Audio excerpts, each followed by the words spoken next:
pueblo. Discúlpame, pero es impotencia. ¿Qué estaba pensando el gobierno de Pedro Castillo en ese momento? En Jennifer Paredes, cuando ya el CENEPRED advertía de esto y decía, atención, municipalidades, hay que trabajar y tomar medidas. El señor Castillo se iba de gira a Estados Unidos.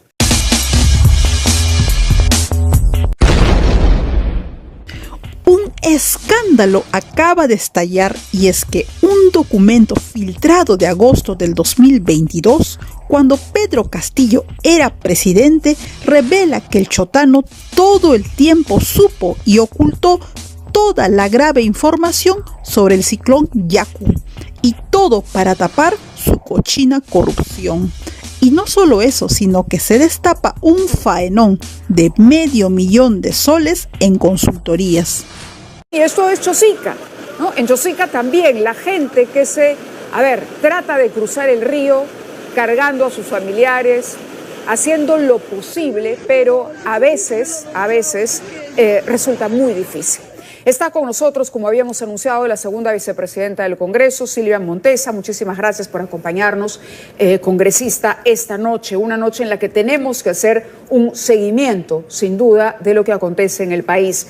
Y quería compartir con usted, bienvenida y gracias por acompañarnos, parte de este documento que les contaba. Este es un documento que se redactó y se finalizó, se presentó finalmente el 12 de agosto de 2022. Aquí lo tienen ustedes, es un documento de Cenami. Cenami depende del Ministerio del Ambiente. En ese momento, ¿quién era el ministro? Modesto Montoya. Y vamos a rescatar un pronóstico dentro de este documento oficial. Decía, pronóstico de lluvias, Tumbes, Piura, Lambayeque y La Libertad. En esta región se prevé un escenario de lluvias debajo lo normal con una probabilidad de ocurrencia de 41% y como segundo escenario dentro de lo normal con 39% de probabilidad. Ambas son muy cercanas entre sí. No se descartan eventos puntuales de lluvias intensas, especialmente en marzo. Costa Centro, Ancash y Lima. En la costa central se prevé que las lluvias varíen dentro de sus rangos con probabilidad de ocurrencia de 40%, seguido de un escenario que contempla condiciones inferiores a lo normal. Pero hay más todavía en este documento. Aquí está el diagrama, ¿no? Un diagrama que veía cómo en Ancash y Lima se advertía ya la presencia de lluvias en estas regiones, en la parte alta de estas regiones. Y en el norte también se había anunciado. Y todo esto había dado pie a otro documento, porque esta información la recogió el CENEPRED, que es parte del Sistema Nacional de la Gestión de Riesgos, en otro informe de septiembre de 2022. En las conclusiones, este otro informe, ¿qué decía? Pronóstico de lluvias para el verano 2023. Según el pronóstico para los meses de enero-marzo, presentado por Cenami en el informe técnico TAL del 15 de septiembre, al que hacíamos referencia, es más probable un escenario de lluvias con valores superiores a lo normal en la Sierra Central y Sur del país. Dice, lo que estaría asociado a una continuación de la Niña en el Pacífico Central. En el resto del país esperan condiciones relativamente normales. Y las recomendaciones, finalmente, y para no aburrirlos, lo que hacía era que se tomen inmediatamente las medidas necesarias. Advertía a los gobiernos locales. Se ha identificado un total de 1.074.917 personas que estarían expuestas a riesgo muy alto frente a la posible ocurrencia de inundaciones. Es decir, no solamente debíamos haber aprendido por la historia recurrente de la presencia de este tipo de fenómenos y del fenómeno del Niño en el Perú, sino que además aquí está el trabajo el año pasado. Cuando el presidente Castillo todavía se mantenía en el cargo, el señor Modesto Montoya era el ministro de Ambiente y luego fue sustituido por el señor Wilber Rosas, de 24 de agosto al 7 de diciembre. Hay que mencionar que la producción de este programa se comunicó con Wilber Rosas para pedirle, por supuesto, una declaración, un comentario respecto a lo que está sucediendo. Y él lo que dijo es que estaba ocupado, pero que sí, que conocía los detalles del informe, que sí lo sabía. Y entonces, ¿qué se hizo? Recordemos que en agosto, el 9 de agosto, ¿qué pasaba? Poquito antes de que el Cenami entregara este informe al gobierno, pero ¿en qué estaba pensando el gobierno de Pedro Castillo en ese momento? En Jennifer Paredes. La Fiscalía había allanado Palacio, ¿no? Y se investigaba la pérdida de imágenes de las cámaras, y Pedro Castillo hacía un mensaje a la nación, ¿no? Daba un mensaje a la nación defendiendo a su familia y atacando a la Fiscalía. En septiembre del 18, cuando ya el CENEPRED advertía de esto y decía, atención, municipalidades, hay que trabajar y tomar medidas, el señor Castillo se iba de gira a Estados Unidos. Aquí está, coincidencias, ¿no? Coincidencias desafortunadas que explican finalmente lo que está pasando o aportan explicaciones. Bienvenida, la congresista está con nosotros y bueno, usted lo que ha hecho es pedir una investigación sobre el trabajo de esta Autoridad para la Reconstrucción con Cambios. Así es. Buenas noches, Mávila. ¿Cuál es la opinión que se hace después de que hayamos compartido con nuestros televidentes y con usted aquí la información específica sobre los informes que ya se habían entregado? Lamentamos mucho lo que realmente hay esa información y que el gobierno no haya tomado cartas en el asunto y no haya comunicado y no haya hecho esa prevención, sabiendo todos esos informes del CENAMI, ¿no? Entonces, este es algo lamentable y creo que esto merece la pena más grande que puede haber, porque no podemos jugarnos con la vida de las personas. Si ustedes fueran a ver a mi distrito, yo les invito, vean tanto daño que tiene mi pueblo. Discúlpenme, pero es de impotencia. Pero ayúdenme. Necesito una retroexcavadora. A mí todos los días, a cada momento me piden. No tengo recursos. Es impotencia que me da porque yo lo vivo día a día. Yo estoy ahí con mis hermanos ayudándoles hasta la 1, 2 de la mañana, agradeciendo también al ejército porque nos están ayudando. Pero ¿cómo yo lo puedo hacer solo? Eso no puedo decir. Ustedes dicen, no, nadie nos pide. ¿Cómo no lo vamos a pedir si ustedes no llegan a nosotros? Sin duda, pero la comisión que usted propone crear es para investigar específicamente lo que se hizo a partir de 2017 en adelante. Por supuesto.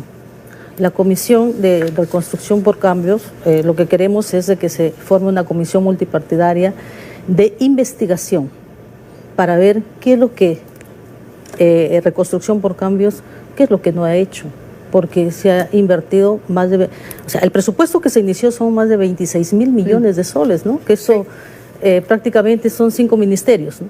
Entonces, si tú vas al norte, no se ve y no refleja nada de lo que se ha hecho. Se ha dicho que se ha hecho colegios, se ha hecho postas de salud, perfecto, pero no se atacó el problema. No se hizo los ríos, no se ha hecho las defensas ribereñas, o sea, no ves nada, porque ahorita nuevamente tenemos el mismo problema. Entonces, hay una comisión congresal, sin embargo, del niño costero. Por supuesto, pero es para seguimiento de los problemas.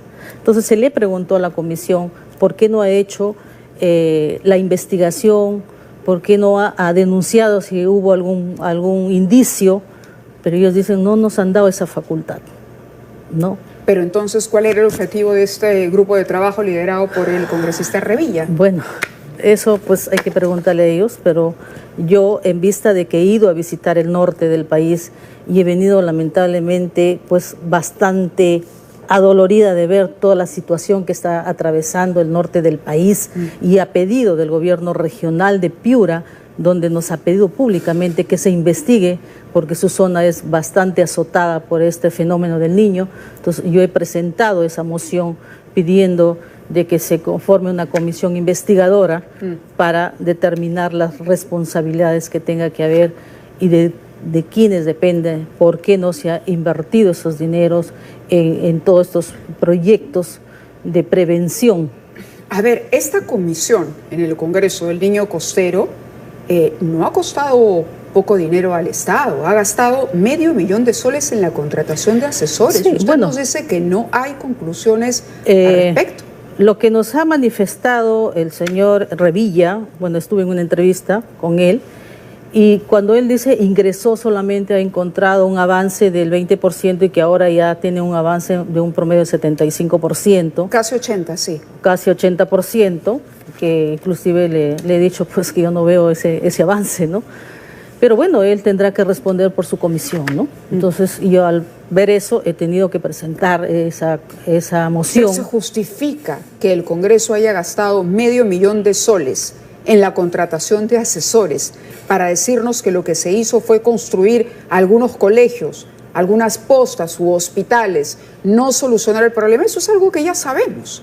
No se necesita una comisión en el Congreso, menos que gaste esta cantidad de dinero en asesores para que diga algo que ya conocemos. Bueno, la comisión que se ha formado del Niño Costero para el seguimiento de los proyectos de reconstrucción por cambios tendrá que responderle al Congreso de la República y al país entero qué es lo que ha hecho, ¿no? Ellos son responsables de su comisión. Cada presidente es responsable de su comisión, de lo que ellos han hecho, y en su momento tendrán que responder. Entonces, con esa comisión investigadora también le tendrán que pedir cuentas a esa comisión qué es lo que han hecho. Fíjese que en los antecedentes, en el año 2017, que ocurrió, cuando ocurrió aquel niño costero devastador, que es el antecedente de lo que aparentemente viene, ya está prácticamente confirmado. En esa oportunidad, otra congresista fujimorista fue encargada de presidir una comisión similar a esta.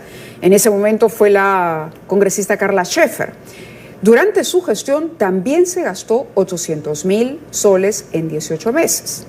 El grupo pasó a manos de su colega Luis Humberto López Vilela, quien se quedó hasta que el expresidente Martín Vizcarra dispuso ya el cierre del Parlamento en septiembre de 2019. Sí, han habido varias comisiones. Lo que nos va demostrando este tipo de comisiones es que no ofrecen alternativas de solución ninguna, sino revelar y confirmar algo que yo creo que todo el Perú ya sabe, que es una eficiencia completa de sus autoridades. No sé si usted ha podido acceder a los informes de la Contraloría sobre lo que ha ocurrido con la Autoridad para la Reconstrucción con Cambios, pero en efecto se han construido hospitales, se han construido colegios. Lo que no se ha hecho es lo que usted dice, atacar el problema, el origen del problema. Pero para no estar en estas circunstancias que estamos en este momento. ¿Quién diseña el plan de la reconstrucción con cambios? Es decir, ¿quién le dice al gobierno inglés esto es lo que vamos a construir? Es que por eso existe reconstrucción por cambios. Ellos tenían que tener un plan, un diseño. Se supone que ellos tuvieron que hacerlo. Por eso contrataron al Reino Unido. Le han pagado más de 600 millones de soles para hacer los convenios, ¿no? Se supone que si contrataron es porque tenían un plan de trabajo. Pero el gobierno inglés hizo lo que le pidió la autoridad peruana. Por supuesto. Es decir, si la autoridad peruana le dice, señores, necesito 3 colegios, necesito 3 hospitales, pues ellos fueron, construyeron los colegios, construyeron los hospitales. Tuvieron que, mira, todo es importante, los colegios, las postas de salud, los hospitales, pero no atacaron el problema. Tuvieron que ver prioridades. Es más, le cuento otro detalle. El otro día conversábamos con el contralor Nelson Chac y él decía que muchos de los estudios que recibió el gobierno británico estaban mal hechos por las autoridades locales peruanas. Y por lo tanto, lo que hacía el gobierno cuando recibía, hablo de los británicos, recibían el informe, decían, esto está mal. Está mal. Hay que regresar, corregir, volver a hacer y luego me lo traen cuando esté bien, porque yo no voy a invertir para un estudio que está mal hecho. Entonces, fue un problema de gestión peruana, nacional. Por eso te digo, Mávila, de que la Oficina de Reconstrucción por Cambios ha invertido mucho dinero en personal y no ha sido eficiente. Entonces, seguimos en lo mismo. ¿Y la comisión que usted propone? La comisión no va a generar ningún gasto al Estado. Pero no es redundar en el trabajo que ya se ha hecho ahora. No va a redundar porque esta es la comisión investigadora, la que va a investigar, y le estoy proponiendo que lo hagan con los mismos trabajadores que tiene el Congreso de la República. No quiero que se contrate ningún asesor porque tenemos personal dentro del Congreso de la República. Quisiera compartir con usted un tuit muy importante. Patricio Valderrama ha sido secretario ejecutivo de Senami. No sé si tenemos ese tuit que es realmente revelador. Y decíamos, ojo con esto, La elevación de la temperatura ya advierte, esto ocurrió en el año 97, antes del fenómeno del Niño del 98, fue exactamente igual, un año sin invierno. Dice, anomalía de temperatura del mar peruano al 14 de marzo, panorama casi idéntico, en este caso Valderrama menciona el 2017, inclusive las fechas similares. Los primeros huaicos en Punta Hermosa, el 14 de marzo de 2017, 6 años y no se hizo nada. Y acompaña este tuit, este comentario, con una gráfica, ¿no? Una gráfica que revela claramente cómo se ha elevado la temperatura del agua, identificándola con color rojo. Pero ya esta elevación nos dice que hacia junio o julio podríamos tener un fenómeno del Niño. Eso es lo que están pronosticando que probablemente tengamos un fenómeno del Niño posterior. Y perdóneme, pero esto lo ha trabajado la producción durante todo el día. Si me remonto al 12 de agosto del 22, cuando el señor Castillo se preocupaba por lo que pasaba con su hija cuñada, ¿no? Le acababan de entregar este informe al gobierno, agosto del 22. 6 meses, 7 meses para poder hacer algo. Y tampoco. Lamentablemente no han hecho nada. O sea, problema del Ejecutivo. Y los gobiernos regionales también. Ahora, los regionales fueron a elecciones. Acaban de asumir las nuevas autoridades. Claro, son autoridades nuevas. Así es. Que recién han ingresado. Pero las anteriores también. Claro, ellos también tienen responsabilidad. Por la falta hay una de responsabilidad. Del presupuesto. Aquí está lógicamente que a veces hay autoridades pues que no están capacitadas para ser autoridades. ¿Qué hacemos con ello? ¿Qué hacemos? Hay que tener mejores leyes para mejorar nuestras autoridades en nuevas elecciones.